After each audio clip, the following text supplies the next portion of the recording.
From the East and the West, you've heard others, but now you've tuned into the best. This is a Prime Wave Media production, the NFL Bet Exchange, hosted by my man, Pop DiBiase, the primetime capper, and the Don of Cape Cod, Jeff Dawson. All right, we are here, and it is time for the NFL Bet Exchange, and I'm your host, the one and only Pop DiBiase, the primetime capper, and to the right of me, and that's going to be Mr. Jeff Dawson, the Don of Cape Cod. Happy holidays to you, Mr. Dawson. I hope everything is well with you today, sir. I see that you're in the car.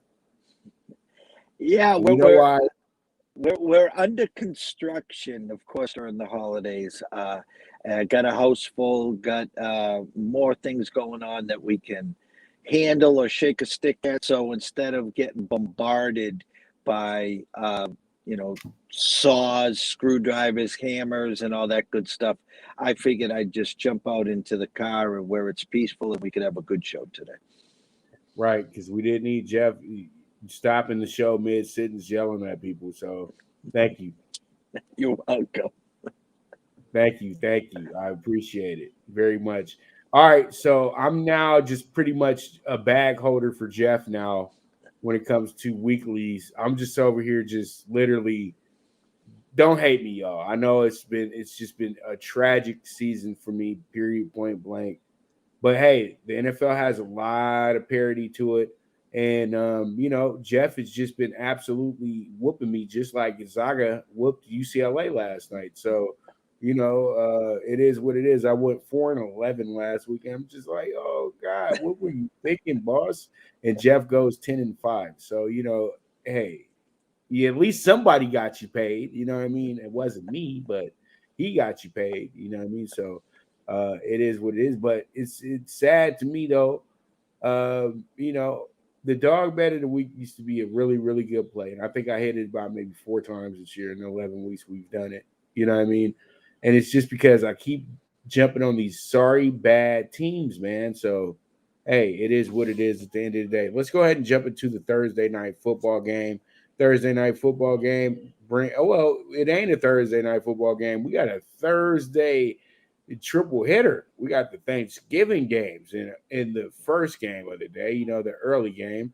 We got the Lions and the Bears, and the Bears coming in here minus 175. The Lions, as the traditional host of Thanksgiving games, are coming in here plus 145, plus 3.5 against the spread, over of 41.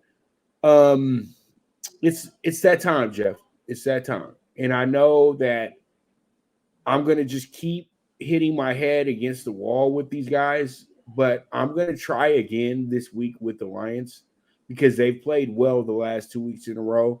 They tied the Steelers, and they took Cleveland to deep waters as well, too. Now, I think all of us realized last week what the main problem is. This team just can't finish. It's that simple with the Lions. You know what I mean? They can have a lead, but they just can't finish. And I think that they're getting closer and closer to finishing a game. And I think that with the way that they played the last few weeks against two teams that are 6 wins or better on the season, both of them, well, the Steelers only got 5 wins on the season. So pretty much, but they got the tie.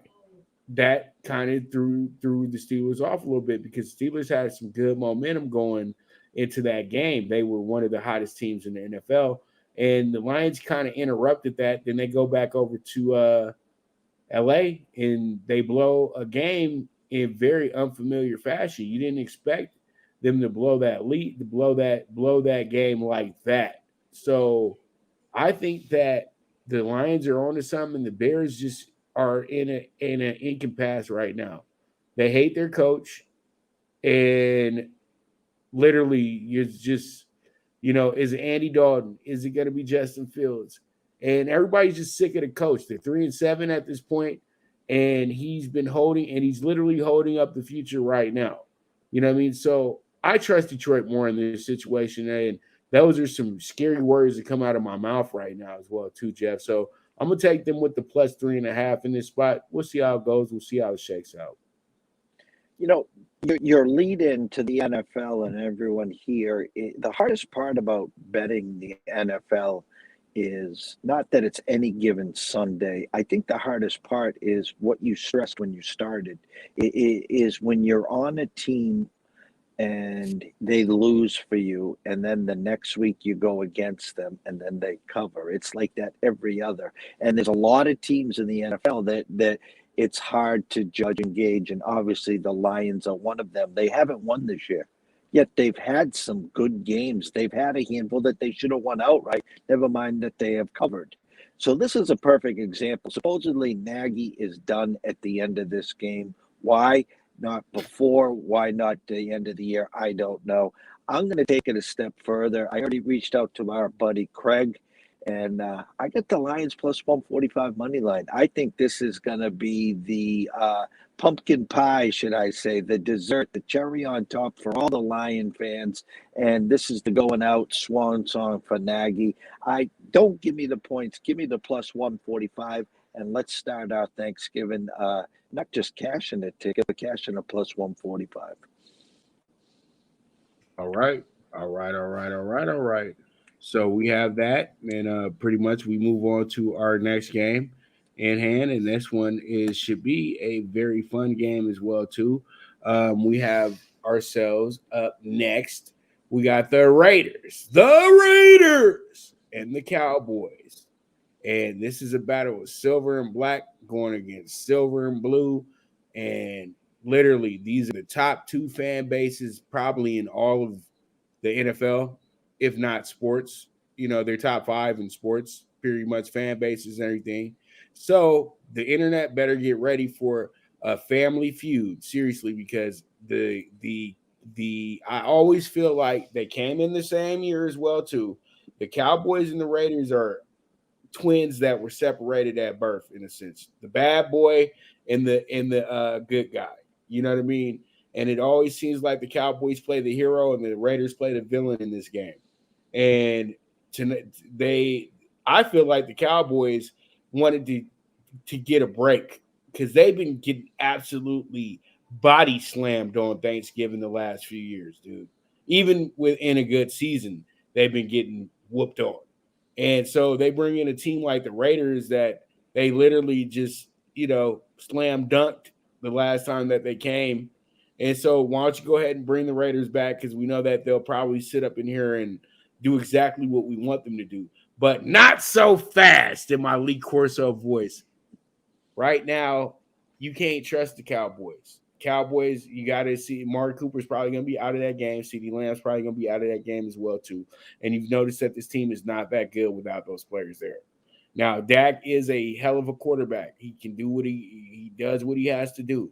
But I think at the end of the day, the Cowboys will probably mess around and win the game. But I say this, I think that the Raiders do in a very close game, because the Raiders got a real gut check last week with that loss to Cincinnati, and their playoff hopes are fading. And when Derek Carr had the press conference he had last week, it gave me a lot of confidence that this Raider team is going to be a little different on 3 days rest going into Dallas. They're going to be a little bit more motivated, because when your quarterback says something like that and it doesn't resonate in the locker room, then we never were going to do anything this year anyway. So let's see how it goes, see how it shakes out. Plus 7.5 on the Raiders. No, this is one of those games that I'm scared shitless on, Pops. It is the fact that we were on KC last week, but I went against my Bengals. So which Raider team shows up? Again, you hit it square on the head. No Amari Cooper, most likely no CeeDee Lamb, a banged up Zeke Elliott, short week. And no one gives this Raider front seven enough credit. They put pressure on the quarterback. And so you've lost two of your outside weapons. So will you see more Pollard? Will Schultz get into action? It's Michael Gallup in a cloud of dust. I bought the hook. We're going to take the Cowboys -7. We got this at a 30-20 game. But listen, I'm afraid of the Raiders, not just in the cover, but potentially for the upset win itself. We're going to hope and pray here. Cowboys -7, Pops. Right. And see, a lot of people have to understand, even though the Raiders have looked very bad in the last 3 weeks, they didn't get any points against the Giants. in a game that literally they were supposed to win. And then, you get blown out by the Chiefs. That wasn't a shock to any of us. But the Bengals game was really important. You know what I mean? But I think the Raiders are confident enough to know that they're still in this thing. You know what I mean? So I think that you're totally on the money about where they're going, because the Raiders are one of the biggest wild cards in the NFL right now. You do not know what team is going to show up on Thursday. You know what I mean? And are you going to get Carlos throwing for 400 yards? Are you going to get the Max Crosby that's at the quarterback's throat every single play? Or are you going to get the team that can't cover, or the team that can't score, and then the team that can't do anything on third and short? It's a tale of two worlds with the Raiders, man. It is what it is, though. I agree. All right, so we move on to our next game, Bills at the Saints. This gives us our another AFC NFC matchup.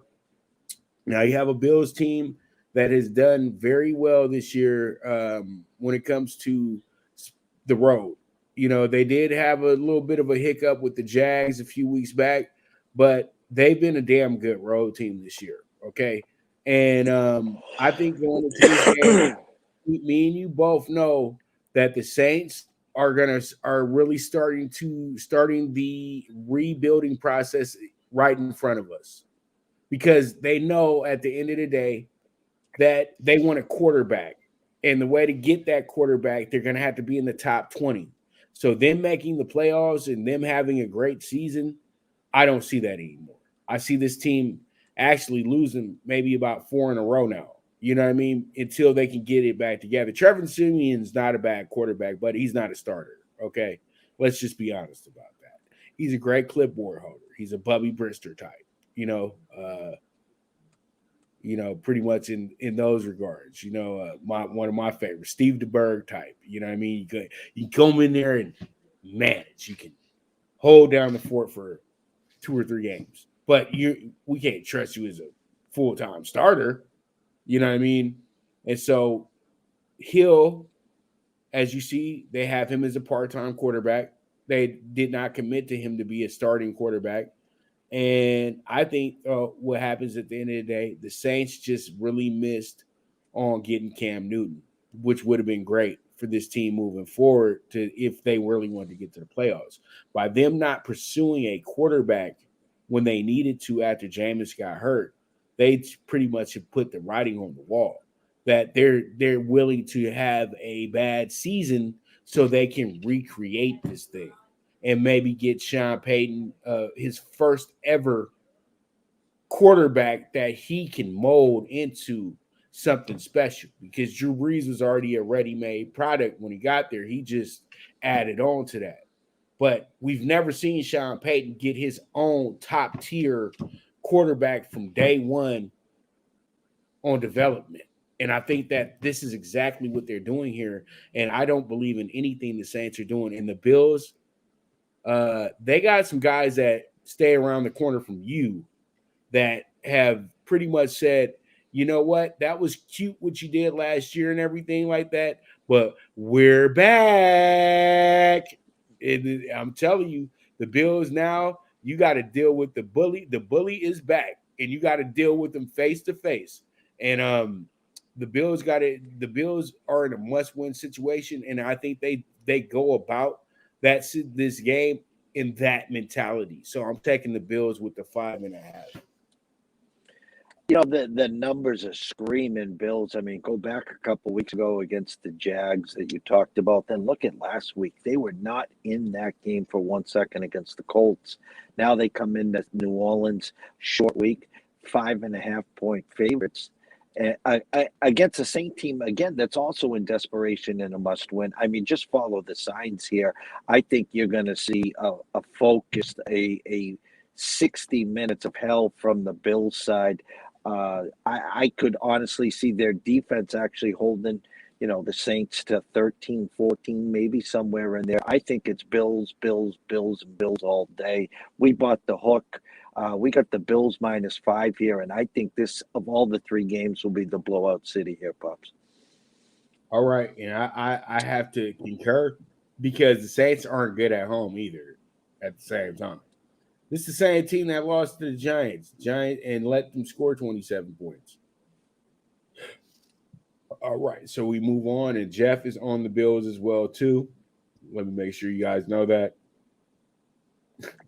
All right, so let's move forward. We have ourselves a rematch between the Bengals and the Steelers, and I think what we have here is a game that calls for all of us to pay a lot of attention to what's it gonna be moving forward, because as we know, the Bengals are kind of somewhere in the middle right now when it comes to who they really are.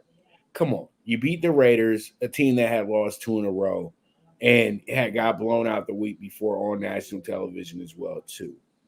In a home game that they should have, won in a sense, but we all knew that Cincinnati is a new Cincinnati. This isn't the same Cincinnati that we've been dealing with the last 2 seasons. This is a new beast. This is a new monster. You know what I mean? And they're making moves week by week. But at the end of the day, I still don't see a playoff team here, Jeff. That's the whole thing. I see a team that's on the up and up that may fall short when it's time to get to the playoffs, because December is a different month. December is when everybody's at their absolute best, in my opinion, in the NFL. You have your best 53 on the roster, even guys that weren't big-time names with you at the beginning of the season. It's a different season. It's a different beast. You know what I mean? And I look at the Steelers, and I said to myself, after a loss like that last week against the Chargers, they're going to make sure they tighten up defensively very well against the Bengals, because they made a lot of the same mistakes in the first Bengals game that they made in the Chargers game last week. And this defense has returned to being a dominant defense and been just managing the show and getting them where they need to get to.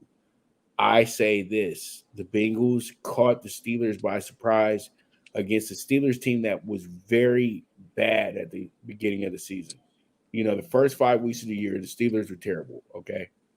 And after they had that Denver game, everything changed. So pretty much I like the Steelers to cover in this spot, because this is just how it works in the AFC North. You got teams with the best records in the conference right now. 4 teams in your conference, in your division, all can make the playoffs as a group if everything goes the way that, if they all were to win out right now. Just say, per se, you know what I mean? But that's impossible because they all got to play each other. But I think that the Steelers are another team that falls short in the for the playoffs as well too. But if I would say who has the better shot of making the playoffs at this point, and I know it sounds crazy because they really don't have anything, but they have the coach and the quarterback. I would say the Steelers. And this is a money time game for the Steelers as well too. So I like the Steelers with this. I hate to say that as well too, because the Steelers had me want to puke earlier this year, the way that they was showing up in games. So I'm going to try this again with the Steelers plus 4.5. I usually don't do well when I pick the Steelers either. They don't cover, they don't win, they don't do shit. So we'll see how we do. So if you want to fade me, go ahead. Because I picked the Steelers this week. I tell you what, if you look deep into the schedule, the Bengals got 4 out of the next 5 at home, and I heard 5 out of the next 6 at home. This will be the liftoff game for Joe, for Jamar. Mixon came on strong. Their defense has been playing great. This will start the rise, not to the Bengals just to make the playoffs in the wild card game. This will be the statement game where they say, okay, we're not here just for a wild card. We're here to win this division. And I think with the schedule, the way it sets up, and I just think they're getting healthier. You're going to see more T. Higgins. We've already seen what Jamar Chase can do. Joe Mixon, the defense, home crowd, home cooking. We bought the hook here, Pops. We got the Bengals minus the 4. I know that 45.5 Vegas is telling you that 24, 21, somewhere in there. I don't think the Steelers, I'll give the Steelers 17 at tops. I think that Dink and Dunk, their secondary is decimated. They got injuries everywhere, and they should be able to put a lot of pressure on the Steelers. So I like the Bengals, and I think the Bengals win comfortably. All right. And I like to hear that. But you know what? You're my brother. I love you. But you already know what time it is, man. Bengals. I don't know, man, what you call it, because they got the Steelers when the Steelers were pretty weak. This time around, the Steelers have everything in motion, everything going. And I don't know. The Raiders just aren't doing enough offensively. So it made the Bengals look really good last week. But I'm just still thinking about the team that got smoked by Cleveland 41-16. And I'm just saying to myself, I don't think that they really went anywhere. I think that they just had a matchup that catered to them very well with the Raiders. And that's why I even took the Bengals last week, because me and you went in reverse. I usually take the Raiders, you usually take the Bengals, and I took the Bengals because I said I just had that feeling the Raiders were just going to be sorry. And it's just that simple, you know what I mean? So pretty much with that, we will be back with our second set of games. And you guys stay tuned. This is the NFL Bet Exchange with the one and only Pop DBIC, the primetime capper, and you see him looking at smooth over there with his nice little what do you call it? What do I want to say? Like cashmere? Yeah, you're with his cashmere and everything like that. I know what cashmere is. What you got around your neck? My scarf. It's the season. It's the holidays. I don't know how I couldn't remember the word scarf, but yeah, you see him over here smooth with a scarf on and everything like that. This guy is already Vegas ready, and he's in November. This guy's already Vegas. Vegas. I want to say Vegas New Year's Eve ready. You know what I mean? So he could be over there with the New Year's Day game and everything like that. Messing around, we might see Jeff at the Rose Bowl walking up and down the sideline. Maybe. Hey, listen, I had to take the pass courtside yesterday at T-Mobile for UCLA and the Zags. I mean, that was once the best part of that game was seeing Dickie V back in the action. God bless him, but it boxed the wire. And now again, I know this is our football show, but I have to throw this up there. And social media, who's going to beat the Zags? Who's going to beat? Oh, my God, we heard this all last year. Please stop. Listen, I'm not saying they're not a good team. I'm not saying that. But you saw what happened last year when they played a real team. So, and I'm not saying UCLA obviously is not a real team. You caught them at a good time. That's all. So, enough right. The and everybody has to understand when they get into the WCC, it's going to soften them up because they're going to be winning 30, 40 points every night, and that doesn't make you better. That starts regressing what your situation is. So then when you run into a tough physical team, then you have no shot. You know what I mean? Because you haven't played nobody. You're not going against different matchups like UCLA. You're not going against different matchups like any team in the Big East. You know what I mean? You're dealing with the West Coast Conference that maybe has 2 or 3 teams that could possibly even be within 5 this year. So, and they're happy as a pig in doodle because St. Mary's has got off to such a great start. They're undefeated, and they got a game against St. Mary's just beat Oregon really easy. I think they got Wisconsin today, but my point is now Gonzaga feels better because, hey, we got to face St. Mary's. I'm like, please. Hey, listen, great coach, great story, great program. Listen, you got to the big game yesterday and last year and got waxed. So let's just pump the brakes on this. Right, and I'm just going to finish it with this. The West Coast Conference should be ashamed of itself. You got 2 teams in Southern California. You got one of the greatest pools in all of high school basketball. How do you keep losing to Gonzaga? Seriously. You got Loyola Marymount and you got Pepperdine. These schools actually have some history as well, too. And you guys keep losing to them. I don't know, man. Y'all going to have to get that recruiting better. They're going to have to do something, Jeff. They're going to have to do something, brother. But shit, which guy is that? And I'm going to just finish this with this. And I know a lot of people are going to say not like this, but I was a huge fan of this team and of this coach. Gonzaga reminds me a lot of a more cleaner UNLV. It's that simple.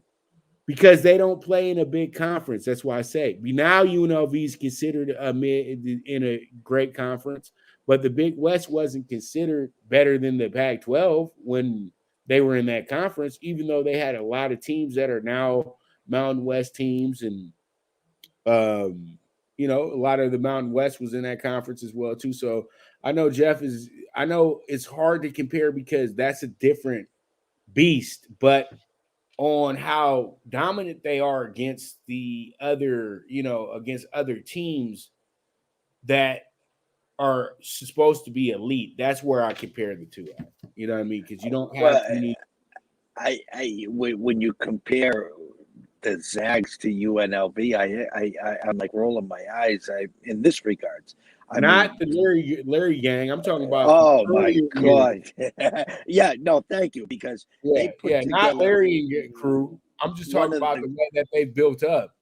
One of the greatest teams of all time. That team was. And I'm just saying that because I feel like they've gotten to that point. Yeah, where I agree. The same point Shark had got to where, hey, I can get whoever I want to come play here because we win.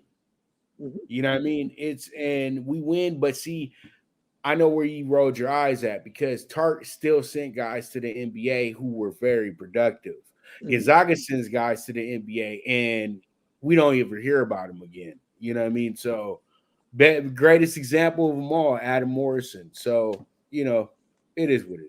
But let's get to commercial. We didn't turn this into primetime angles, knowing that this is so the NFL Bet Exchange will be right back to you, and you guys stay tuned. Good News Only Racing Club, led by the legendary Doug O'Neill, the trainer of 2 Kentucky Derby winners, and I'll Have Another, and Nyquist. Also trained 2-time Breeders' Cup champ Golden Sense, who are just a part of a long list of thoroughbred champions trained by Doug O'Neill. The Good News Only Racing Club has a young core of horses to look out for in Dennis's Celery, Irish Heatwave, and Notre Dame, just to name a few. Win the day every day with the Good News Only Racing Club, a proud sponsor of the NFL Bet Exchange. From the East and the West, you've heard others, but now you've tuned into the best. This is a Prime Wave Media production.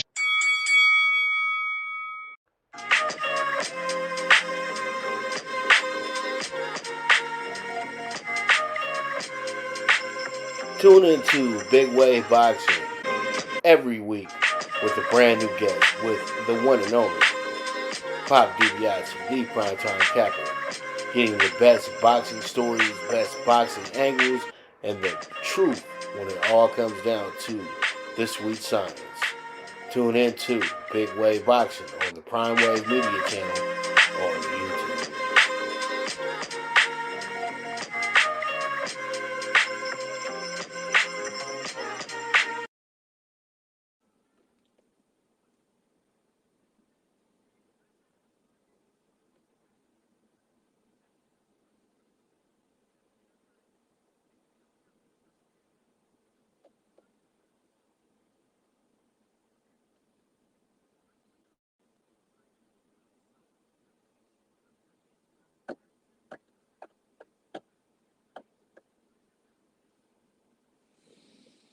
Pops, you there? I think our college basketball rant blew up the show.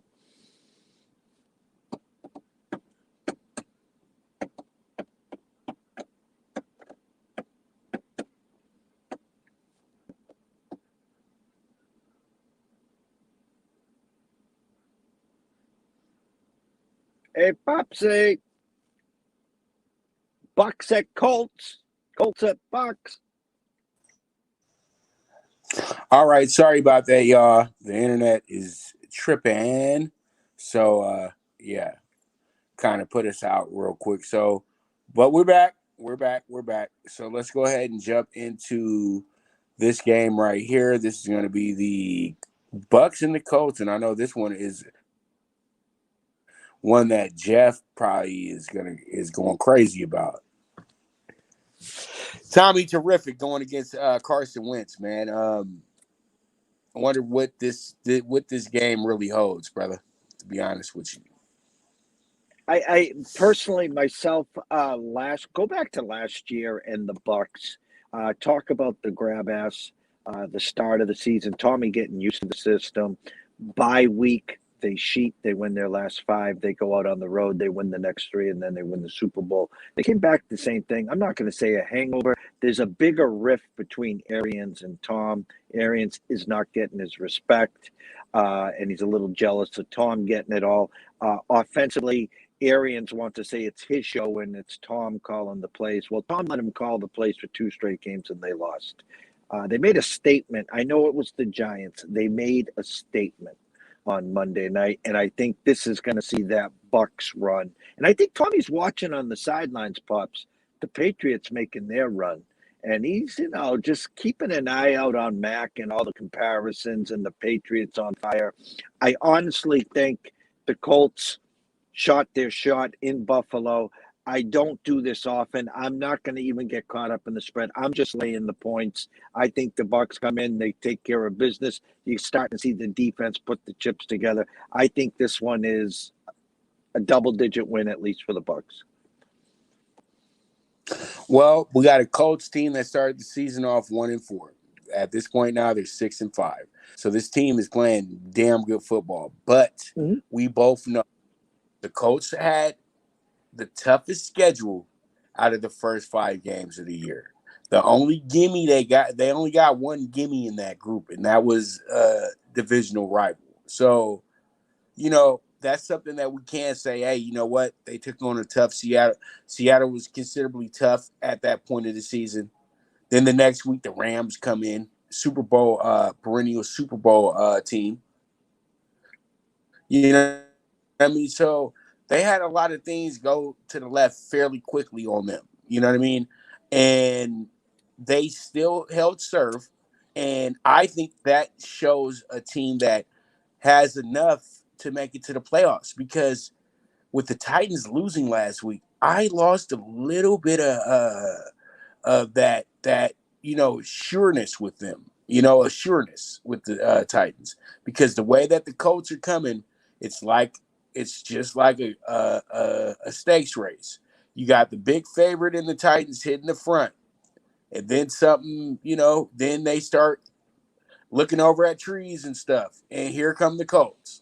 You know what I mean? And pretty much we're going to have ourselves a race to the end here.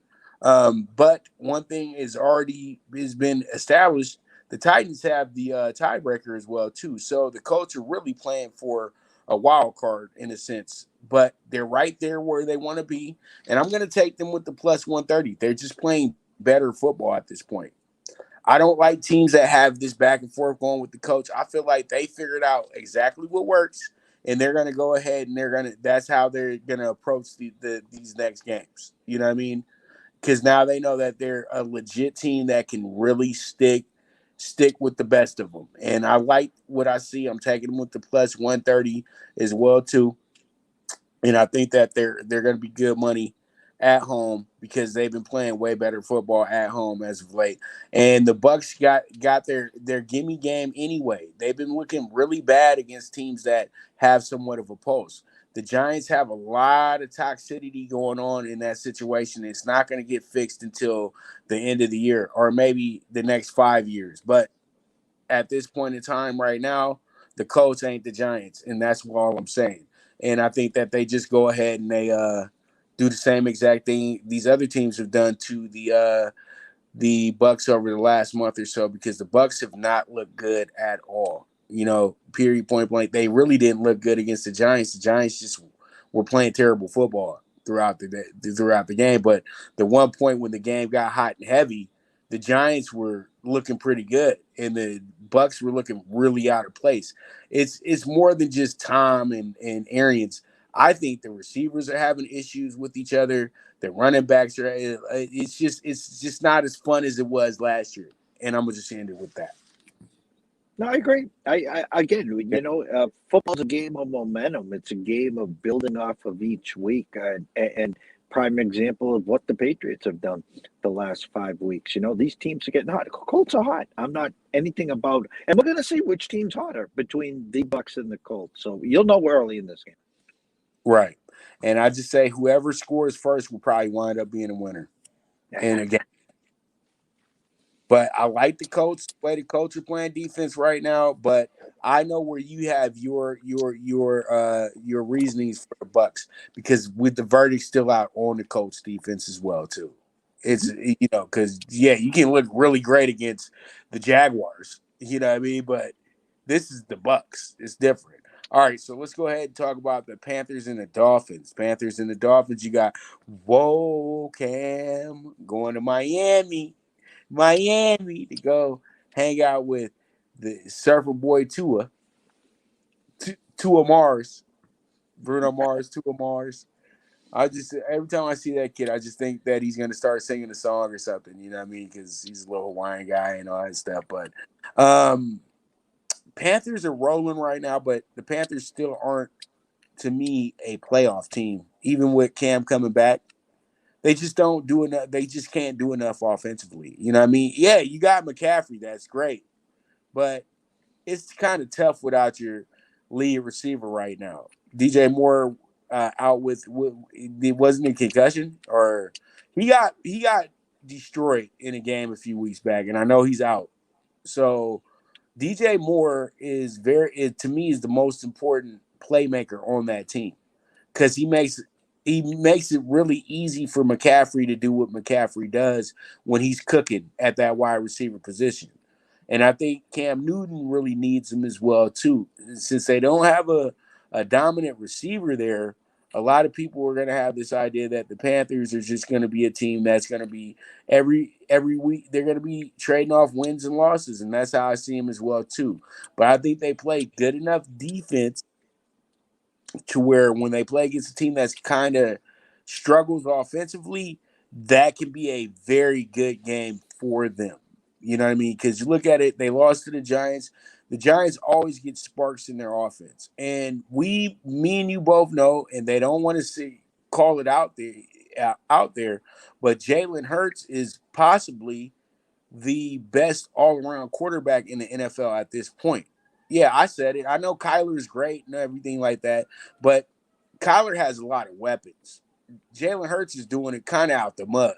You know what I mean? So it's you respect it way more. You feel what I'm saying? And I'm just bringing this up because both these teams beat up on a very good Panthers defense. You know what I mean? But I think that Panthers defense showed us a few weeks back that they're still a really, really good defense with the effort that they had against the Cardinals, who de facto are the best team in the league right now. So I think the Panthers actually wind up winning this game because their defense is good enough to make Tua have a bad day.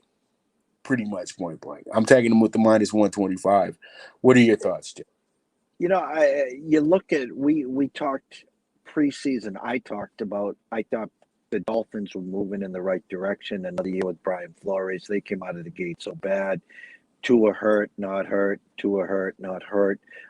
Yeah, they beat the Jets, but they're slowly putting things together. This is Cam, great story. I'm back. All that stuff. Those two games were at home. Now they're going to the road. Yes, I know they're only going to Miami. They're short favorites. I'm not buying it. We bought the hook. We're taking the Dolphins +2. Yeah, I think the under-over is 42. I got a 21-20 all day on this game. I think it's close. I think Cam makes a couple of mistakes. Dolphins defense plays better than the Panthers. I think actually the Dolphins could sneak out another close win here. I got the Dolphins +2 here, Pops. And so we're in agreement right now that the better defense wins the game. 100%. It's that simple. So there it is. And it's going to be an under the radar game too, just to let you guys know as well. Ain't nobody worried about that. Fourth regional on Fox. And people, when I say fourth regional on Fox, I say this because a lot of teams you guys that are very good in the NFL today, when I was growing up in the 90s, they used to be the fourth regional. And when we say the fourth regional, what do you mean fourth regional? That means that the only time your game is going to be shown is in your city in the other team's city. And if you didn't sell out the game, then nobody's going to watch it. It's just going to be a game with broadcasters at it. You know what I mean? And then the greatest thing of all time came out. NFL Sunday Ticket. I'm talking about life before NFL Sunday Ticket, Jeff. You know what I mean? Arizona, 4th regional on Fox. Tampa Bay, 10th regional on Fox. Who else? Just there. These teams were bad back in the day, but everybody brags on Jacksonville, the Jets, and the Browns and things like that. I don't think their organizations were ran as bad as those organizations back in the day. You know what I mean? Because literally they were just putting out a team on Sundays. You know what I mean? Jeff, you know this, and Pats fans ain't gonna like me saying this either. I remember when they went 1-15. Yeah, the way that you got Drew Bledsoe, Scott Zolak is your starting quarterback, in the way that and it made Bill Parcells feel sorry for you and become your head coach. You know what I mean? Because nobody wants to see the old Boston Pats go out like that. Yeah, ask some of your Patriots Nation people, do they remember the 1-15 season when you used to still wear the white helmets? No, I'm telling you, that was with the aluminum stadium back in Foxborough. That was way back in the day where they had to ban the Patriots from being on Monday night games because there's fights going on. The guys are peeing in the damn stands. It was ugly. Howard Cosell, never again. And until the change came, it took a long time. And they banned the LA Coliseum for almost 40 years because there was a big riot at the game one year on Monday Night Football, and there was a lot of gang activity at the time in the area. So they just were not comfortable doing games in that area.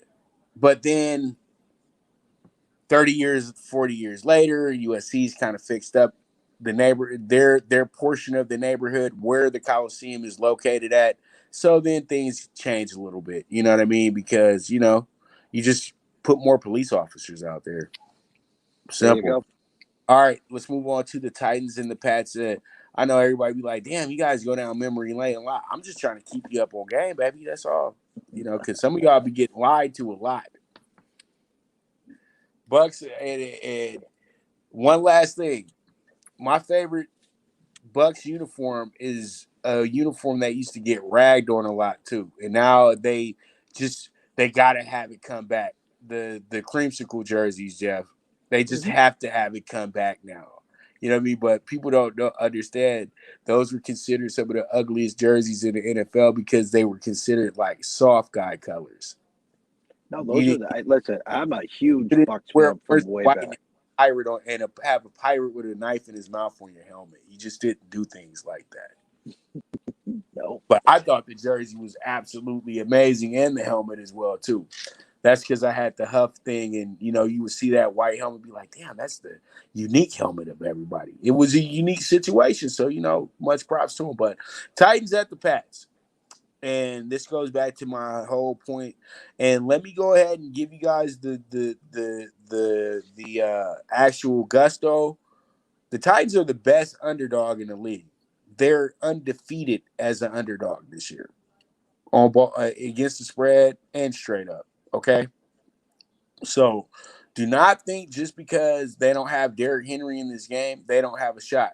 They still have Variable, who is literally the greatest disciple in the Bill Belichick tree, in my opinion, because he's going to last. You know what I mean? He's going to be here for a while, and he quite possibly could be the next head coach for the Patriots as well too.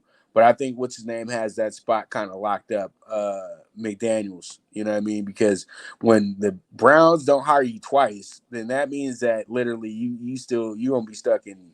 You still gonna be in New England when everything's all said and done. So I feel like the Titans, you are a great underdog. You're doing things really well, but you looked so bad last week.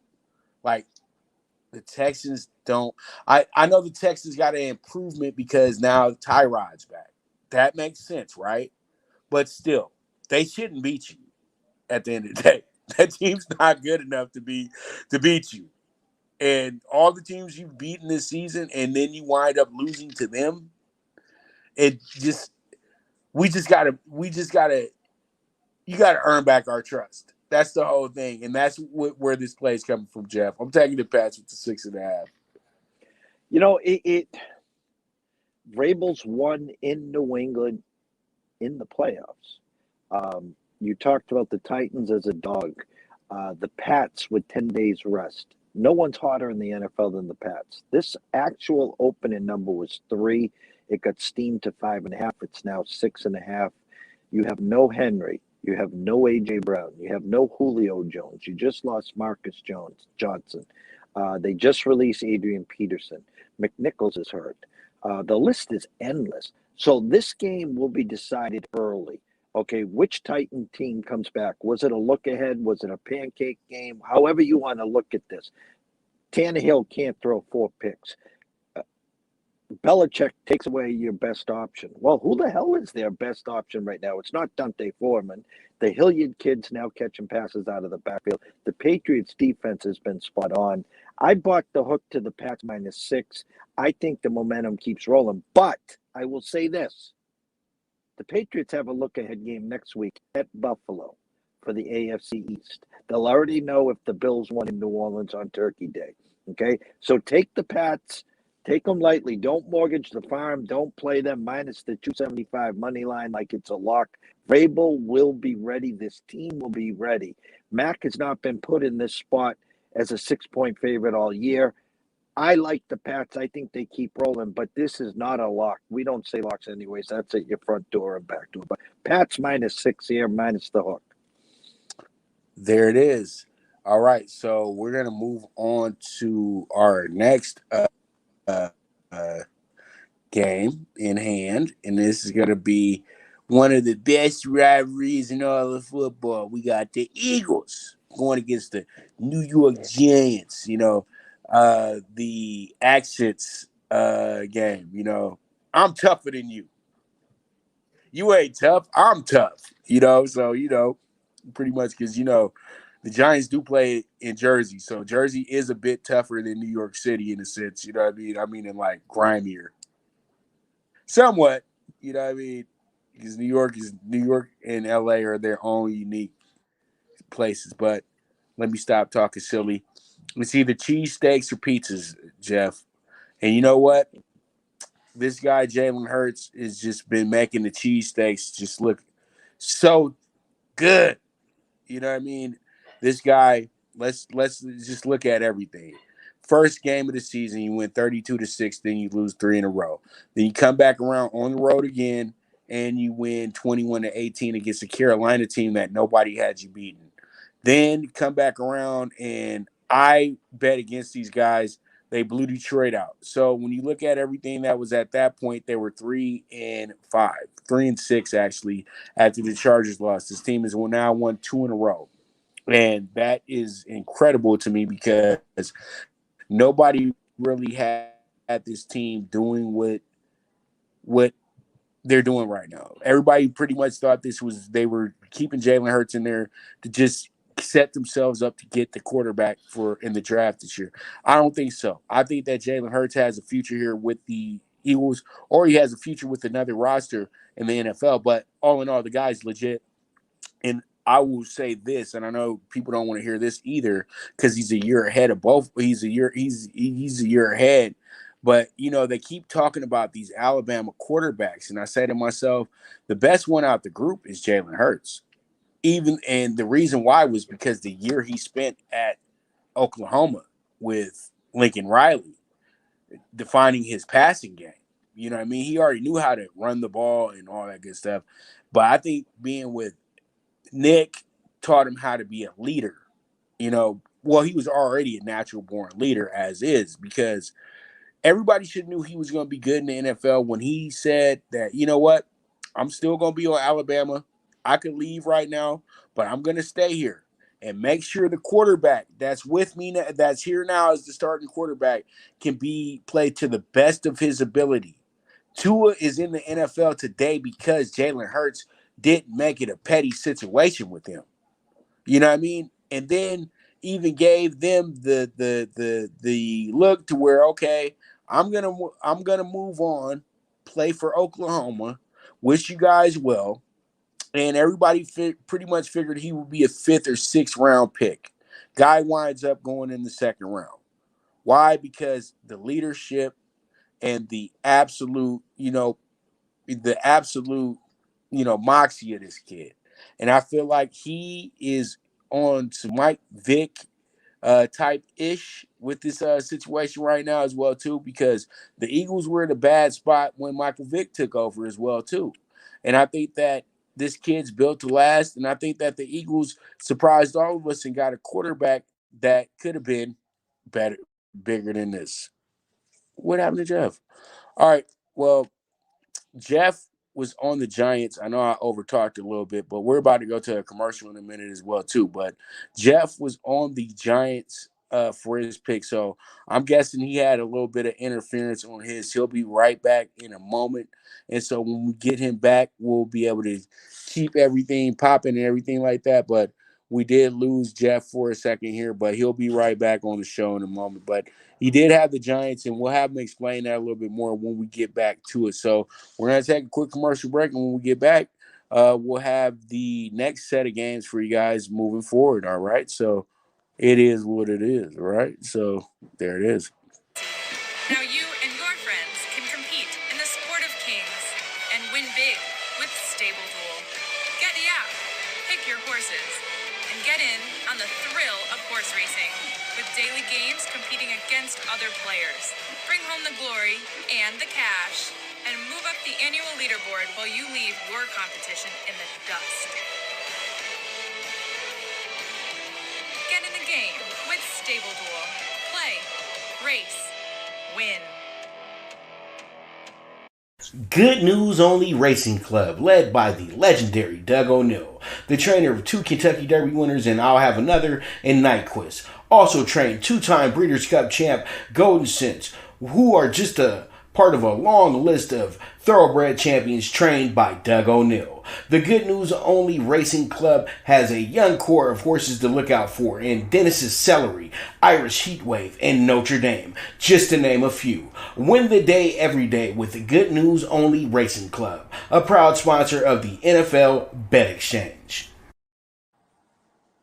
Good News Only Racing Club, led by the legendary Doug O'Neill, the trainer of 2 Kentucky Derby winners and I'll Have Another and Nyquist. Also trained 2-time Breeders' Cup champ Golden Sense, who are just a part of a long list of thoroughbred champions trained by Doug O'Neill. The Good News Only Racing Club has a young core of horses to look out for in Dennis's Celery, Irish Heatwave, and Notre Dame, just to name a few. Win the day every day with the Good News Only Racing Club, a proud sponsor of the NFL Bet Exchange. From the East and the West, you've heard others, but now you've tuned into the best. This is a Prime Wave Media production.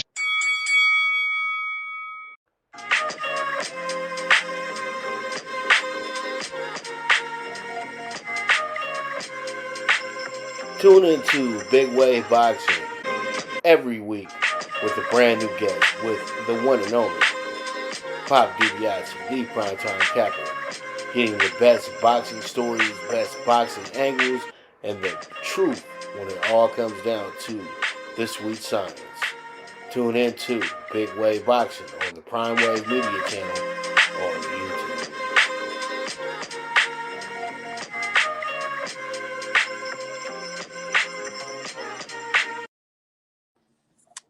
All right, so I don't know if we'll get Jeff back because he's having a real issue with his phone and everything right now. He overheated. So pretty much I'll show you his plays and everything like that.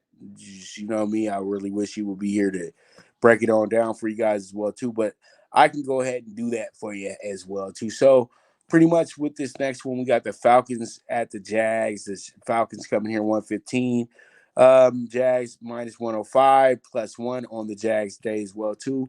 Then you have the so pretty much where I'm going with this one, the Jaguars are playing their best football of the season. Okay, now they've won 2 games here in the last few weeks, And I know that doesn't mean much, but they've been close in the rest of their games as well, too. They're not getting blown out like they were to start the season off. So they're playing much better football than they did to start the year. Now they're starting to play what I like to call urban ball. So, yeah, they might not win every game, but they're not getting blown away. So they're playing much better football. I feel like the kid is getting real comfortable as well, too. With Trevor Lawrence, he's getting comfortable in his own skin and everything like that because, pretty much he is a guy who is legit at what he does. So, this team has won two, since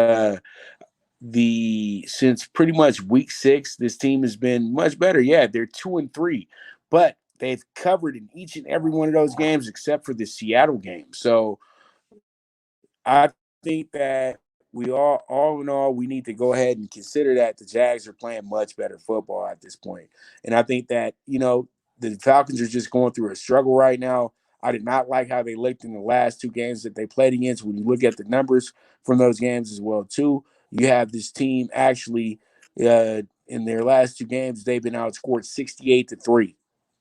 Yeah, they're having some real offensive woes. So I'm taking the Jags with the -105. We'll see how it shakes out. We'll see how it goes.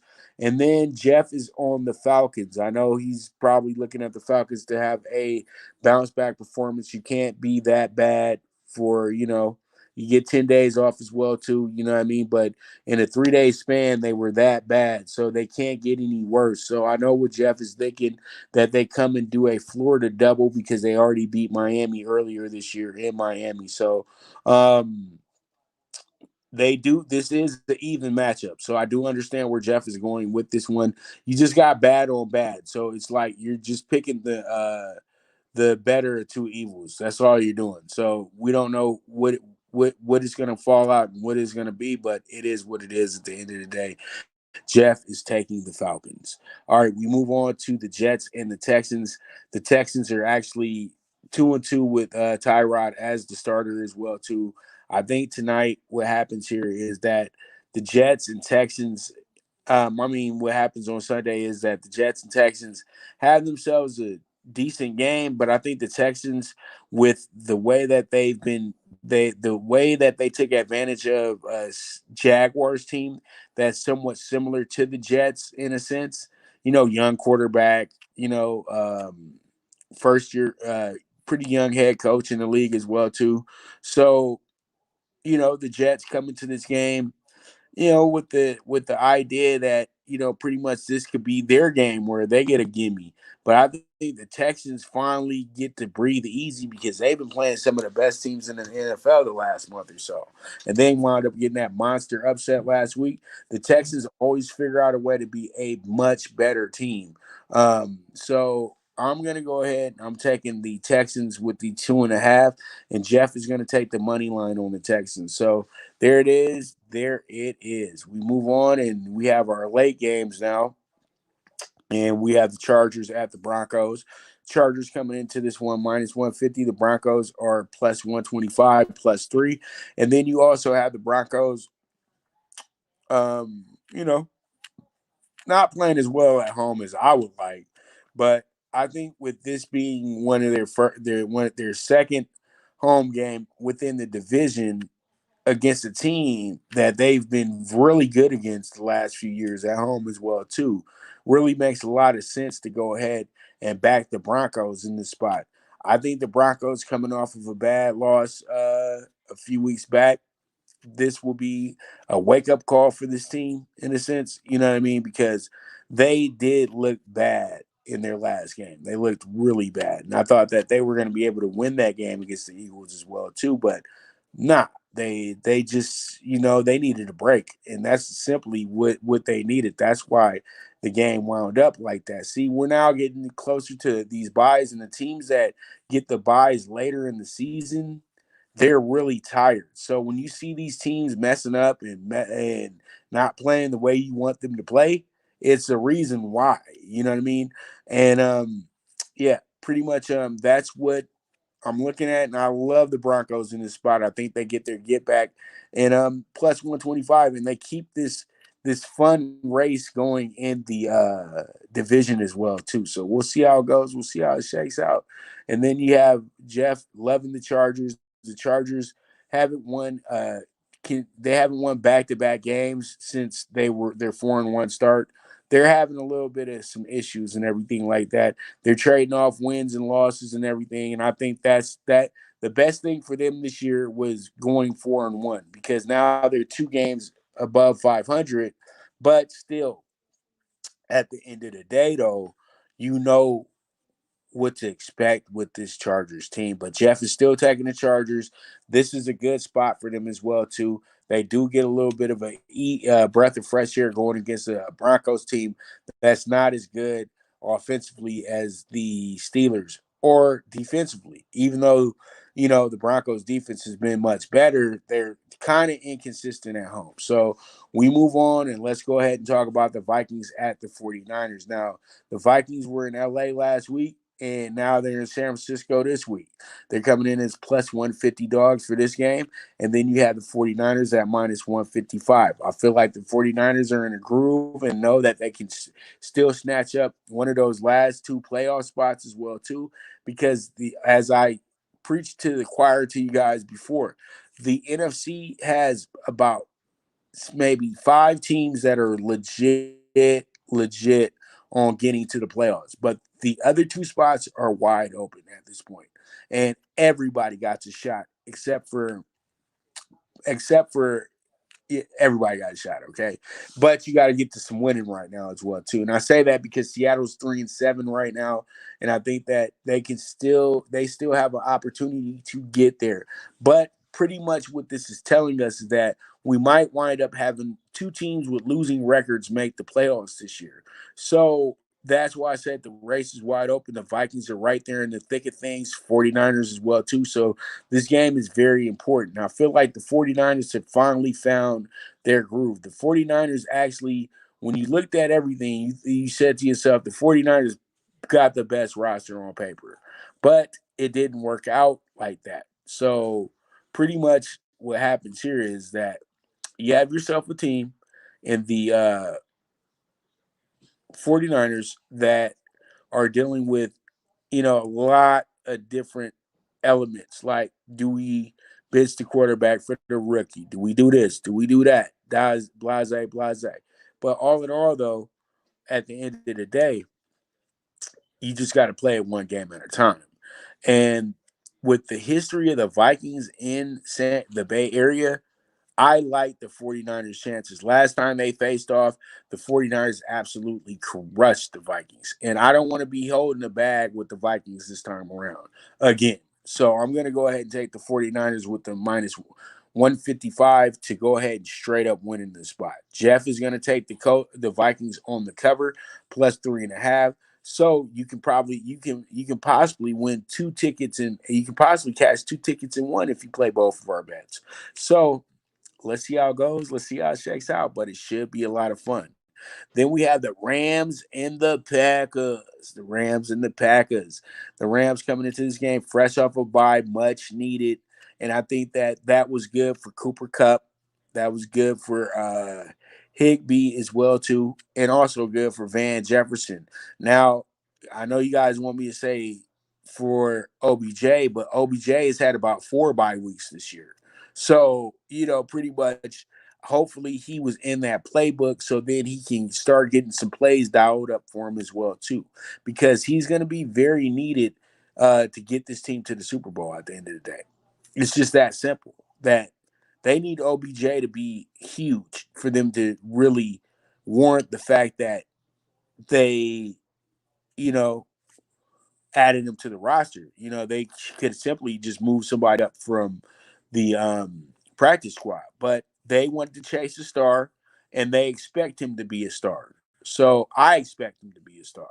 So this week, I really do feel like the Rams, knowing that they've coming fresh off of a loss, and then they got a week off as well too. This really works well for them moving forward. And I think the Packers are starting to get a little figured out as well, too. You know what I mean? I know that they'll be right there in the playoffs. They'll be right there in the mix of things and everything like that. But at the end of the day, though, they have really, really, really been coasting because they haven't really had to play anybody. But with that loss to the Vikings last week, it showed me a lot. You know what I mean? So I'm going to go ahead and take the Rams with the -105. And Jeff is on the same page with me as well for this too. So he's on the Rams -105. We'll see how it goes. We'll see how it checks out. And we'll roll from there. So with that, I'm going to take one last break, and when I come back, we're going to be talking about the Monday night and Sunday night football games. So you guys stay tuned. This is the NFL Bet Exchange with the one and only Pop DiBiase, the Primetime Capper. Now you and your friends can compete in the sport of kings and win big with Stable Duel. Get the app, pick your horses, and get in on the thrill of horse racing with daily games competing against other players. Bring home the glory and the cash and move up the annual leaderboard while you leave your competition in the dust. Get in the game with Stable Duel. Play, race, win. Good News Only Racing Club, led by the legendary Doug O'Neill, the trainer of 2 Kentucky Derby winners and I'll Have Another and Nyquist. Also trained 2-time Breeders' Cup champ Golden Sense, who are just a part of a long list of thoroughbred champions trained by Doug O'Neill. The Good News Only Racing Club has a young core of horses to look out for in Dennis's Celery, Irish Heatwave, and Notre Dame, just to name a few. Win the day every day with the Good News Only Racing Club, a proud sponsor of the NFL Bet Exchange. All right, we're back, and let's go ahead and get into Sunday night football. The Browns coming into this game fresh off of a bad win. They really, really played patty cake with the Lions. A lot of people didn't like that. Baker and his wife and fans and all that stuff. But you have to understand the Lions are the most desperate team in football right now, okay? So everybody's going to have a tough game against the Lions until they win a game, all right? And them winning a game should be coming very soon because the last 2 weeks that they played, they should have had 2 wins, to be honest with you. And they didn't pull it off, but it's okay. They still got this week.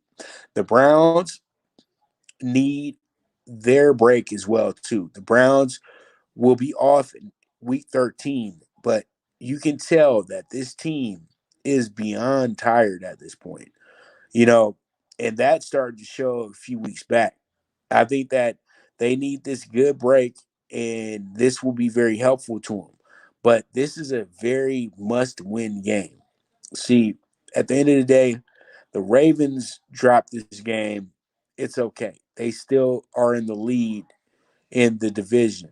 But the Browns dropped this game. They now go down to 6-6. They're still in the basement with a 500 record and more wins than half of their own conference and half of the other conference as well, too. So if they can go ahead and get a big win here in this game and say this, the Steelers wind up beating the Bengals, then this picture looks a little different because then you have a 7-win Browns team and a 7-win Bengals team and a 7-win Ravens team. So, and then a 6-win Steelers team. So then once again, you have the most parity conference division in all of football. So it's great to see that, they're having a full divisional face off. You got Bengals, Steelers, you got Browns, Ravens. Browns, Ravens will be a very hyped up game for the NBC broadcast because they had big expectations for the Browns. They've put Baker Mayfield, maybe not as one of the more skillful quarterbacks, but one of the more characters in the NFL as well, too. So that's why this game is going to be real big to them. And I'm taking the Browns with the +4. I think that they keep things close. I think they can win this game as well, too. But I'm just going to play the spread. I think this is a little bit smarter of a play. I think that this just keeps my sanity when it comes down to this game. So pretty much there it is, +4 on that. Jeff went a whole mile ahead of me and went ahead and made them his his dog better. He made them his dog better the week with the plus 180.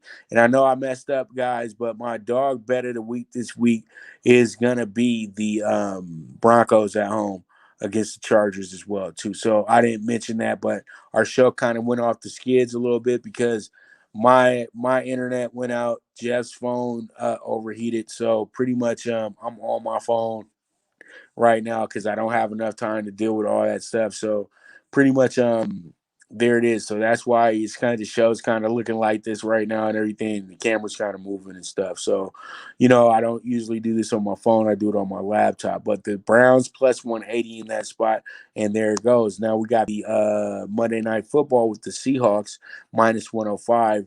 Washington football team's minus 115. I love the way that Washington football team is playing right now. We're talking about the Eagles making the move to make things uncomfortable for the Cowboys, but it's Washington who always really makes them uncomfortable. Because why? Washington will probably go to Dallas as a monster dog and wind up beating them. You know what I mean? Because that's what Washington does. Washington is fearless of the Cowboys, and they're fearless of the rest of the division as well, too. And I think even with losing Chase Young, they're going to play spoiler in a lot of these games as well, too, because a lot of games they've been in all year. And Taylor Heinicke is proving each week that he belongs in the NFL.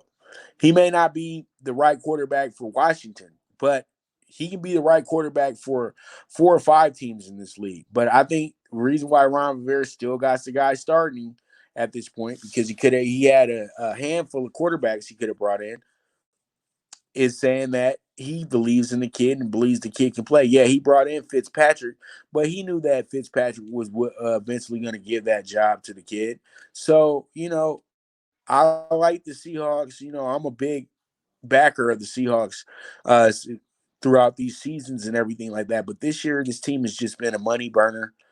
They're not really good on any side of the ball. They still got Russell Wilson, but Russell Wilson's just a name now. He's playing decent football. He's playing, better than a lot of the other quarterbacks in the league. But you expect Russ to be spectacular, and he hasn't been anywhere near that. He's just been average. And the average Russell Wilson just don't cut it for me. So I'm taking Washington football team. It's a national television game. It's on Monday Night Football as well, too. They haven't been on national TV all year long. So I'm going to rock with that, and that's what I'm going with this one. And I think that I'm on to something here, to be honest with you. So we'll see how it goes. We'll see how it shakes out. But I love the Washington football team in this spot. And it is what it is. So hopefully everything works out for us, and that's how I see it moving forward. Now, Jeff is on the other side. He's still a believer in big Russ Wilson, and he's going to take the Seahawks in this spot. So it is what it is. At the end of the day, we have another Monday Night Football face-off. And, we are pretty much in concert with a lot of these plays with each other, but we still have our face-off games as well, too. So, hey, at the end of the day, it is what it is.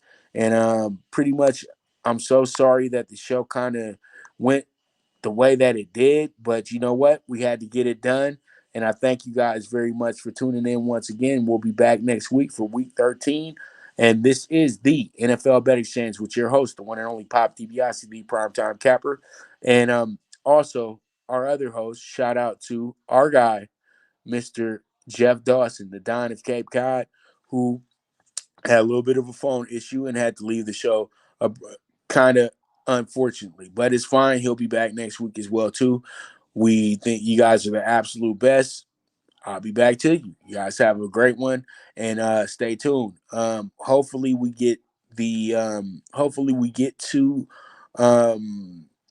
NFL betting. I mean, not NFL betting, but the Primetime Angles. But I'm gonna have to get on this internet and fix this first. So if not, I might wind up doing talking tickets on IG today, but I will make the announcement on the Twitter. So you guys just be cool, and I'll be right back to you. You guys have a beautiful day, and always a pleasure. Thank you for tuning in to the NFL Bet Exchange, where the sharpest bets are laid.